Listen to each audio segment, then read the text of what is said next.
Good morning.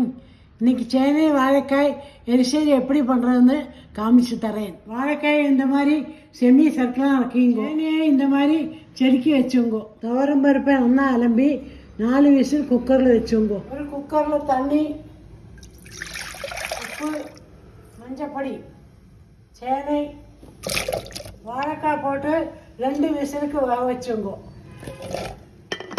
வேகிற சமயத்தில் ஒரு மிக்சியில் தேங்காய், வத்தல் மிளகாய், ஜீரா போட்டு ஃபைனாக அரைச்சுங்கோ.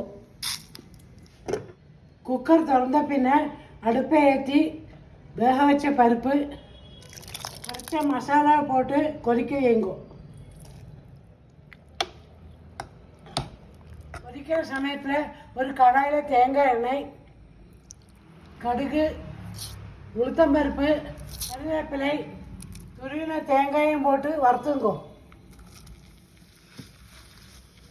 தேங்காய் இந்த மாதிரி ப்ரௌன் ஆகிறோன்னா எரிசலில் கொட்டிங்கோ. இன்னும் மிக்ஸ் பண்ணி அணைச்சுடுங்கோ. சேனை வாழைக்காய் எரிசலி ரெடி. சாதாரணமாக இதுக்கு நேந்திர வாழைக்காய் தான் போடுவா. அது கிடைக்கலைன்னா மந்த வாழைக்காய் போடலாம். நீங்களும் ட்ரை பண்ணிவிட்டு எப்படிக்கு சொல்லுங்கோ. பாய்.